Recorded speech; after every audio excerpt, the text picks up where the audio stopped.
really coming? What happened to it? Looks like Boston got hit again, though.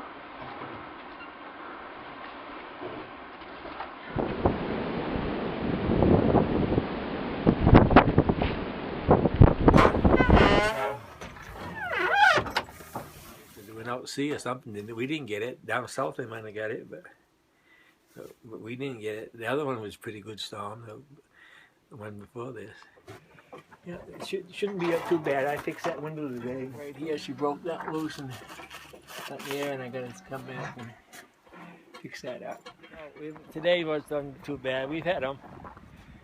But the wind's not going to be very good today. As long as we don't lose our power, that's the main thing.